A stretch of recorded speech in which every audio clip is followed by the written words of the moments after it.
Saudações a todos, meu nome é Alan Trindade, esse é o Resenha Oculta e hoje nós vamos falar sobre Talking to the Dead, Kate and Maggie Fox and the Rise of Spiritualism. O livro possui 324 páginas, divididas em 5 capítulos, foi publicado no ano de 2005 pela editora Harper One e foi escrito por Barbara Weisberg.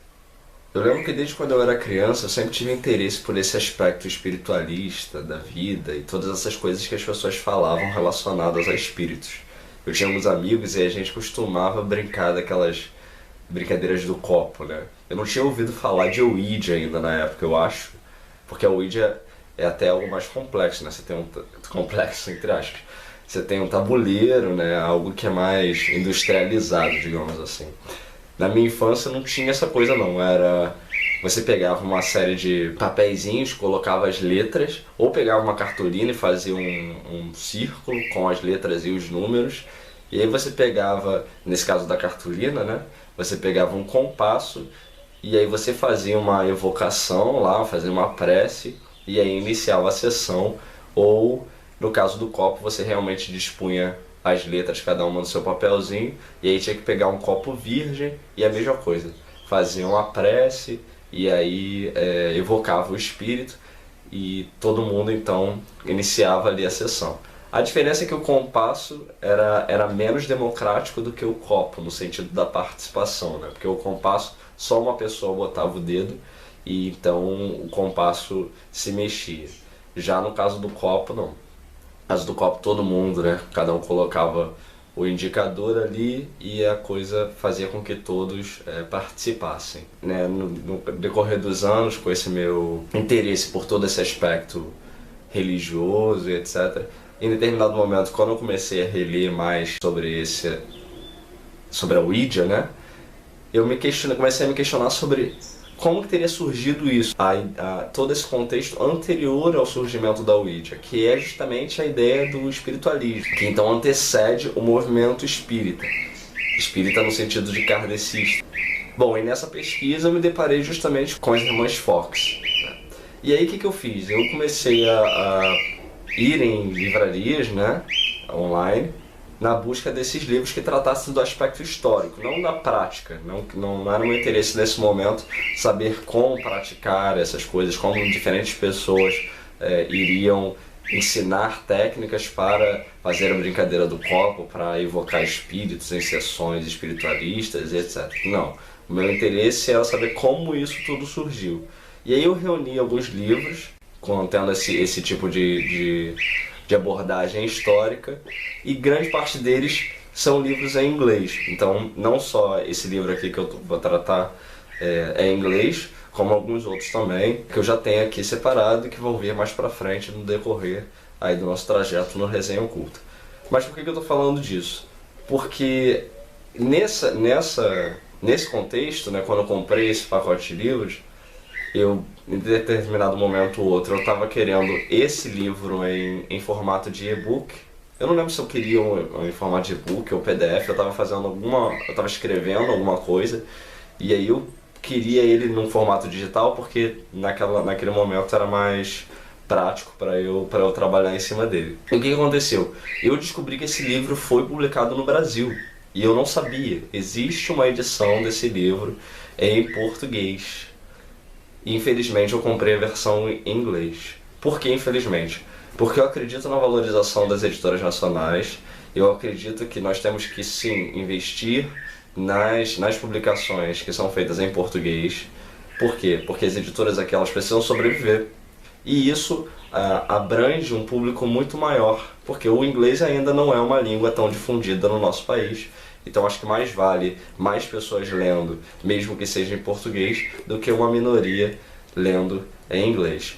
Então assim, eu não vou poder recomendar necessariamente esse livro em português no sentido de dizer que ele tem a mesma qualidade que a versão original, porque de fato eu não conheço a versão em português. Mas é que se você tiver interesse na compra desse livro, talvez seja interessante que você compre então a versão brasileira em português. Bom, e aí voltando para a questão das irmãs Fox, Essas meninas, elas foram responsáveis, né, por um grande boom no mundo daquela época, porque toda essa história do espiritualismo, etc., do surgimento do espiritualismo, alcançou níveis mundiais em relação aos acontecimentos que se sucederam em relação a elas. Elas, inclusive, antecederam a pesquisa, né, e a divulgação dos trabalhos de Allan Kardec. Então elas são realmente a vanguarda nesse sentido, elas são as pioneiras, né?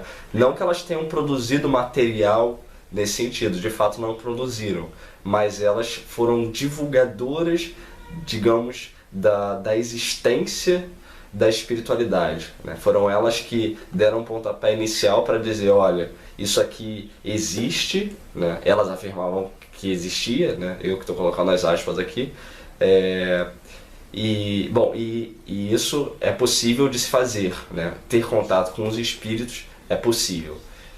Então como que surge isso tudo? Elas eram duas meninas, né, na idade entre 10 e 15 anos, as duas, e os pais delas estavam montando uma casa numa outra cidade. A história se passa em Nova York, né, lá no século XIX, em 1848. E por causa de alguns problemas na construção dessa outra casa, eles tiveram que parar nessa cidade chamada Hydesville para ficar ali um tempo enquanto os problemas com a outra casa eram solucionados, ou seja, o término da construção e etc.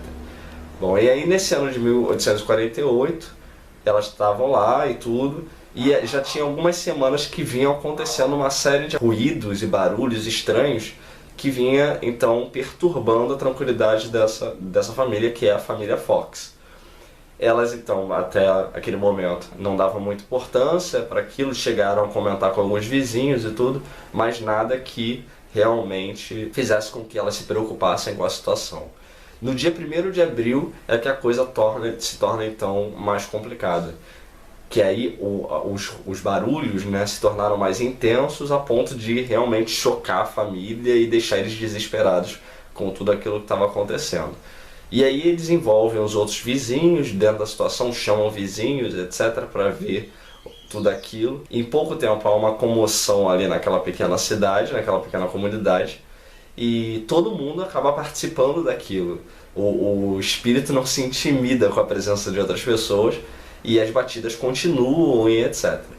Então, bom, aí esse espírito, as pessoas estabelecem uma forma de contato, né?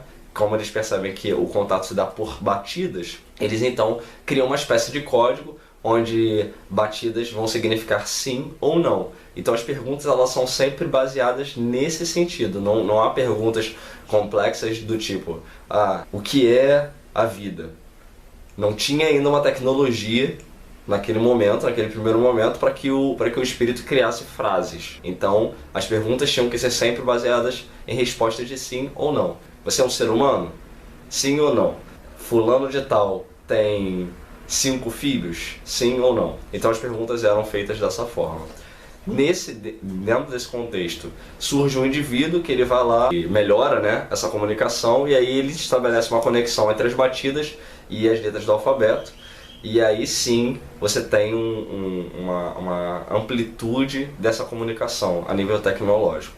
Esse espírito então, ele diz que ele era um ambulante, que em determinado momento ele passou ali naquela casa e teve contato com o morador anterior, e nesse contexto ele teria então ficado na casa e o morador anterior assassinou ele para roubar o dinheiro dele. Ele teria sido enterrado no porão e o corpo dele estaria então lá.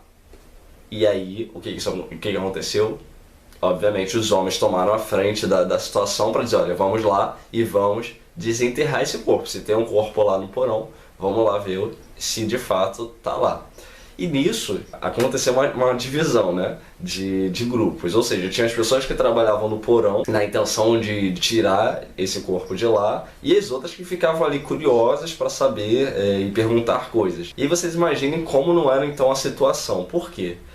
Imagina que você tem uma pequena cidade onde não tem nem energia elétrica, um espírito se apresenta dizendo que foi assassinado, e ele responde perguntas da intimidade das pessoas, da vida pessoal de cada uma delas, mas também ele é capaz de responder perguntas da intimidade das pessoas.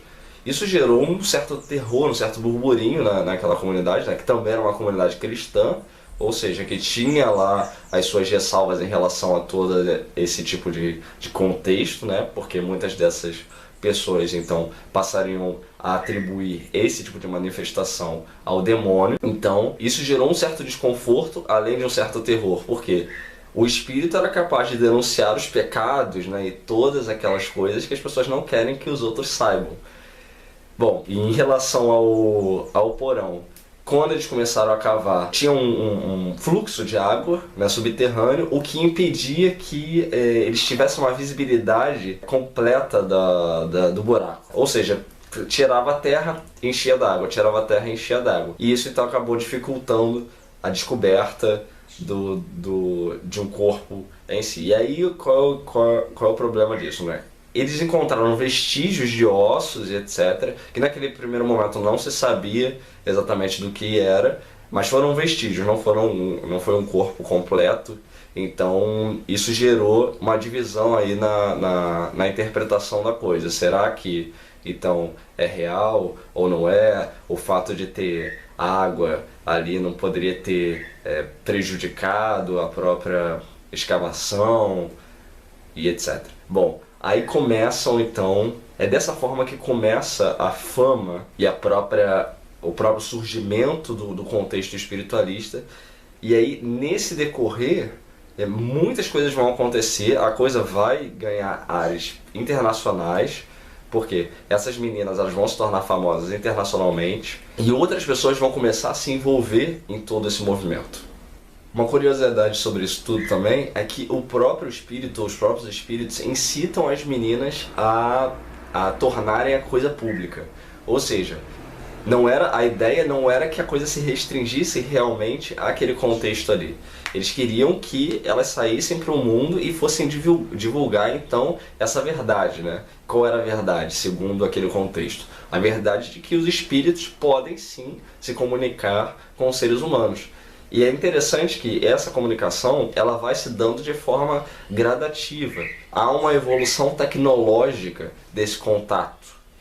Isso é curioso de se imaginar, né? Porque quais são então os fatores que levam a essa dificuldade? Por que os espíritos eles podem se comunicar, mas sempre de formas que dependem de uma tecnologia humana?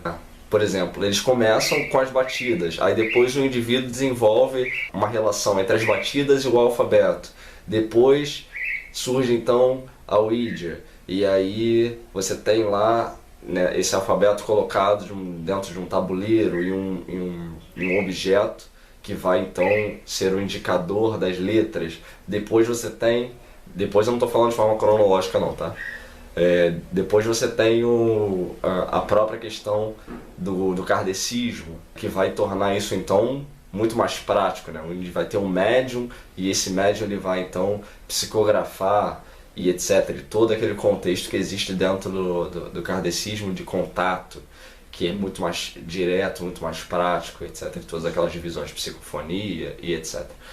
Então, quer dizer, é curioso pensar sobre isso, né? Por que eles não se apresentam de uma vez só? Por que precisa dessa forma gradativa, né? A apresentação, ok, ela é feita, mas por que a tecnologia ela vai se desenvolvendo? É uma reflexão, não tô colocando isso como julgamento de nada, mas acho que é uma reflexão a ser feita. Por que a coisa não se dá de pronto? Por que não, desde o começo, não houve a psicografia?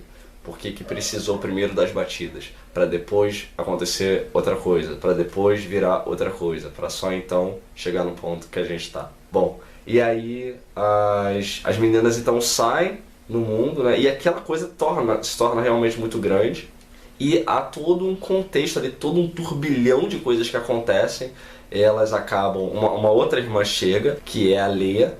Então a Leia, ela é uma irmã mais velha. As meninas, como eu disse, elas eram adolescentes, ali pré-adolescente. A Leia não, já era uma mulher mais velha, nos seus 30 e poucos anos. A família Fox, eles tinham 6 filhos. Só essas 2 meninas é que eram então as mais novas. Todos os outros filhos já eram casados, etc. A Leia, ela vem para gerenciar todo esse contexto. Então ela acaba se tornando a responsável. Os pais, eles não se envolvem tanto nessa relação das filhas. O próprio pai não era muito favorável a isso tudo, porque ele era cristão e etc, daqueles bem convictos, praticantes naquilo que, obviamente, né, como a gente sempre vê, interessava ele, porque ele era alcoólatra, ou seja, era cristão naquilo que interessava a ele, no sentido da rigidez e etc, mas para com ele próprio, para lidar com o alcoolismo, ele não era. Então ele era uma pessoa não grata na comunidade, diferente da Margaret, que era a mãe, então a mulher dele, a mãe das meninas, que era uma pessoa mais sociável, etc, uma pessoa que tinha uma simpatia das pessoas dali. Bom, e aí elas saem nessa jornada pelos Estados Unidos e tudo, divulgando tudo isso. E essas sessões, que inicialmente eram então gratuitas, né, as coisas aconteciam, elas passam a ser cobradas. Então elas passam a viver disso. Então elas ganham dinheiro com isso, fazem exibições públicas e etc. E aí o que acontece? Isso desperta a atenção de todo mundo, né? Você tem duas meninas e uma mulher dizendo que tem contato com espíritos e que os espíritos são capazes de se comunicar com as pessoas. Então eles falam, ora, então calma aí, né? Tem alguma coisa estranha acontecendo aí, vamos verificar isso. E começam então os céticos, né, os cientistas a querer investigar a fundo essa questão. Qual o problema em relação a isso? Aquele tempo, né, a gente está falando do século XIX, ali 1850, né, até 1888, era um período moralmente muito duro. Você não podia ter um homem em contato com uma mulher a sós, por exemplo, quanto mais com uma menina. E de forma nenhuma um homem poderia estar em contato com uma mulher nua, por exemplo. E a gente sabe que nesses casos, né, em testes científicos, você tem que ter uma amplitude de possibilidades para lidar com o objeto analisado, para que você consiga realmente tirar conclusões minimamente aceitáveis para uma pesquisa. Essa questão moral interferia em tudo isso. Os cientistas não tinham acesso total às meninas, e muita coisa que se dizia, que alguns diziam, era que esses sons eram então produzidos pelas juntas. Então você tinha nelas uma habilidade de instalar as juntas, né, dos dedos, e isso, obviamente, gerou toda uma divisão aí, né, porque nesse momento todo esse contato ele já tinha se espalhado e não se limitava mais às meninas. Então várias outras pessoas começaram a dizer que também tinham contato com esses espíritos, e que esses espíritos falavam então com essas pessoas também, traziam mensagens, ou seja, virou uma coisa realmente espalhada por aquele mundo ali, né? Surgiram vários outros indivíduos, mas ninguém teve tanto destaque quanto as irmãs Fox. Essas meninas, então, elas passam a ter uma série de problemas mesmo a nível psicológico, né, na vida delas pessoal, porque era muita pressão e elas se tornaram famosas, etc. Não conseguiam levar uma vida normal, porque não tinham tranquilidade, nem por um aspecto nem por outro, né? Nem pelas próprias pessoas que as circundavam, porque queriam o tempo inteiro estar envolvidas naquele contexto, assediando elas para que elas então produzissem aqueles efeitos e entrassem em contato com os espíritos, nem, segundo os relatos, por parte dos próprios espíritos, que o tempo inteiro ficavam então atormentando elas para que elas produzissem mais e mais e alcançassem mais pessoas e etc. E o que aconteceu? Isso fez com que elas usassem muitos remédios, né? Disse que elas sofriam de fortes dores de cabeça e etc. Então elas acabaram fazendo uso de remédios para o tratamento de todas essas coisas, se envolveram com bebida e etc., com alcoolismo. Então uma série de questões problemáticas vão envolver a vida pessoal dessas meninas na relação delas com esse tipo de fama. Uma delas, inclusive, a Maggie, ela vai se separar do trio, né, em determinado momento, e ela vai então porque ela entra num relacionamento com um homem e ele era católico e tudo, ela acaba se convertendo ao catolicismo, e ela então resolve se afastar de tudo, mas não consegue de fato, né, mas sofre uma pressão por ter se declarado católica. Ela fica sendo pressionada a se desprender de todo esse contexto. Bom, e aí você vê, né? É toda uma trajetória de cerca de 40 anos que vão então envolver não só a questão dos espíritos, né, no sentido da problemática, que vai sempre estar ali em cima dessas meninas, como da própria sociedade, que vai estar o tempo inteiro colocando pressão para que elas sejam então ovacionadas como sacerdotisas do espiritualismo ou desmascaradas como grandes charlatãs. Aí uma das acusações que fazem em relação a elas é de que aquilo ali na verdade seria um truque, porque toda essa história ela começa no dia 1º de abril, que é internacionalmente, no mundo ocidental, conhecido como o Dia da Mentira. Toda essa coisa aí do Dia da Mentira ela surge ali na França, não se há conclusões definitivas sobre a origem de fato desse dia, do porquê esse dia ser atribuído como Dia da Mentira, mas uma das teorias é de que isso teria uma relação com a mudança do calendário, que então o Ano Novo era comemorado no dia 25 de março, e aí você tinha um período de comemorações do Ano Novo até o dia 1º de abril. E aí quando houve a mudança do calendário que até então se utilizava, né, que tinha como Ano Novo no início do Ano Novo, dia 25 de março, você tem a instituição do calendário gregoriano que vai dizer que o Ano Novo é no dia 1º de janeiro. E aí isso gerou um conflito ali na França e tudo, né, que é onde isso teria se iniciado, e essas pessoas então ridicularizavam aquelas que continuavam comemorando o Ano Novo pelo calendário antigo.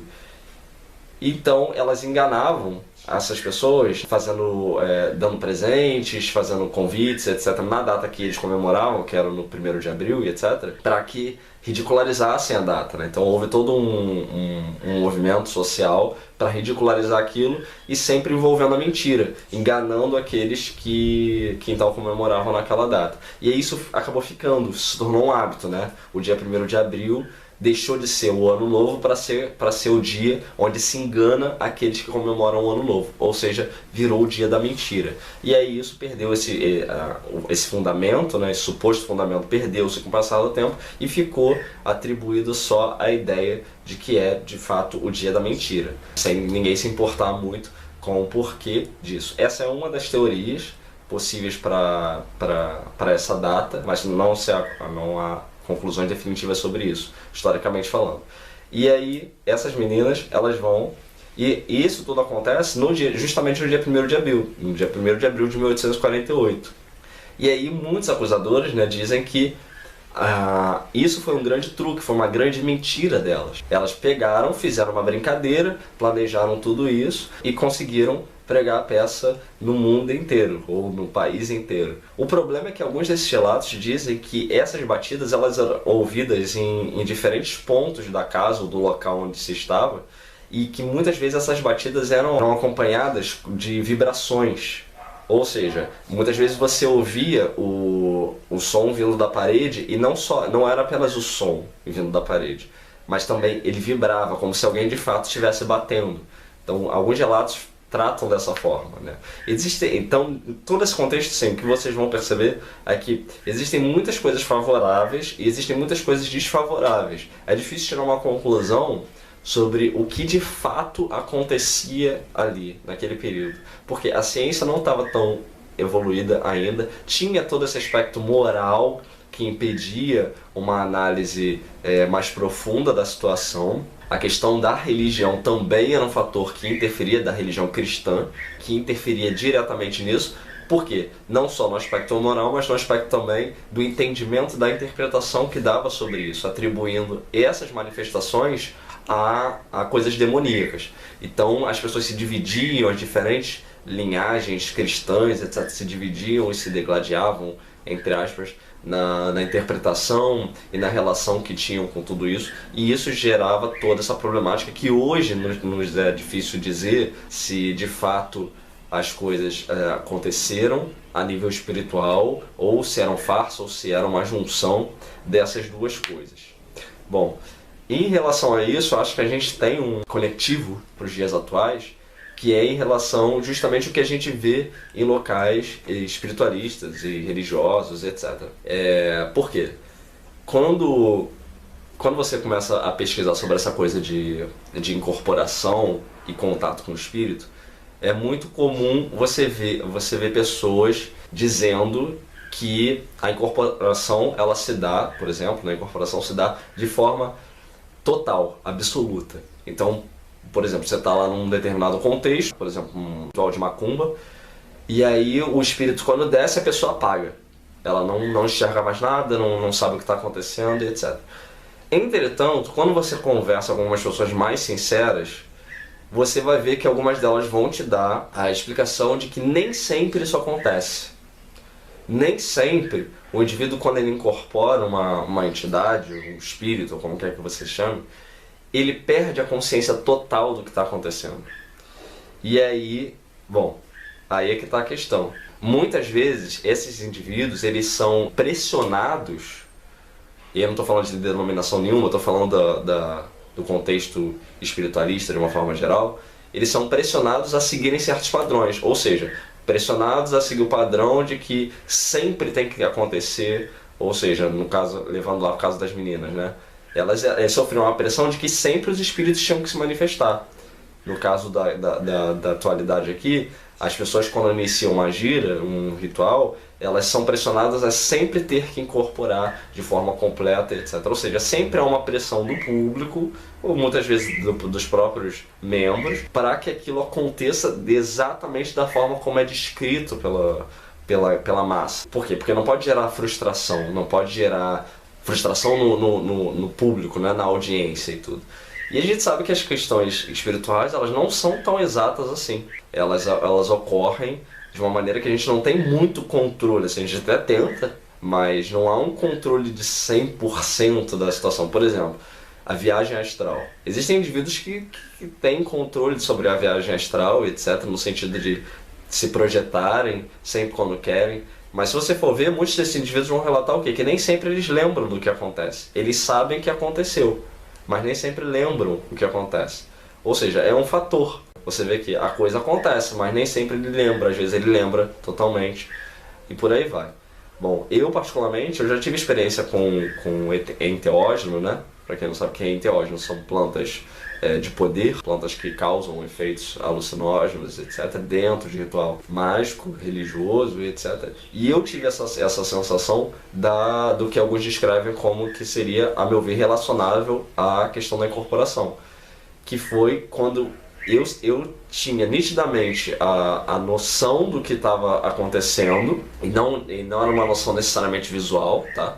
Muitas vezes eu ouvia coisas que estavam a metros de distância de mim, ou visualmente eu até abria o olho, mas não era essa visão que eu tenho aqui. Era como se a minha visão estivesse aqui para trás e tivesse algo à frente do meu corpo. O meu corpo se mexia sozinho e etc. Eu não tinha controle do meu corpo, mas eu tinha consciência parcial do que estava acontecendo. Por que parcial? Porque ela variava. Às vezes era uma consciência auditiva, às vezes era uma consciência visual, isso variava. Mas eu tinha uma consciência ali, né? Então eu não apaguei totalmente. Então eu acho que esse tipo de associação é que se dá, né? Você tem tipos de incorporação ou níveis de incorporação dentro do contexto espiritual, da mesma forma que você vai ter diferentes situações de relação com o mundo espiritual. Ou seja, de repente, as meninas de fato tinham um contato com esses espíritos, mas a pressão era tão grande para que a coisa se desse sempre, de que em determinados momentos elas tivessem que forjar situações. Bom, então não houveram conclusões definitivas sobre a questão do contato dessas meninas com esses espíritos, ou esses supostos espíritos.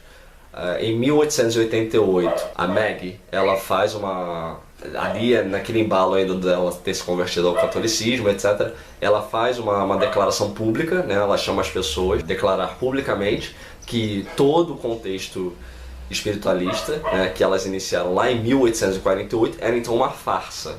Ela fala que elas inventaram tudo aquilo, né, elas criaram tudo aquilo, todo aquele teatro, para justamente conseguir ganhar vantagem em cima dos outros e etc. E ela diz que então elas produziam muitas vezes o som com amarrando uma maçã no dedo e batendo essa maçã no chão. Então essa era a origem então das batidas e etc. Mas é muito curioso isso, né? Porque elas tinham acabado de chegar naquela cidade.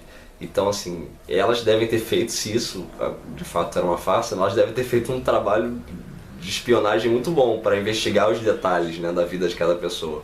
Porque disse que os espíritos, né, davam respostas específicas sobre a vida de cada um, a quantidade de filhos, a idade que tinha e etc, etc. Então elas devem ter feito toda uma investigação de cada um para que, né, soubesse essas respostas. Por outro lado, a gente não estava lá, então fica difícil também concluir se de fato a coisa era tão exata assim quanto é descrita.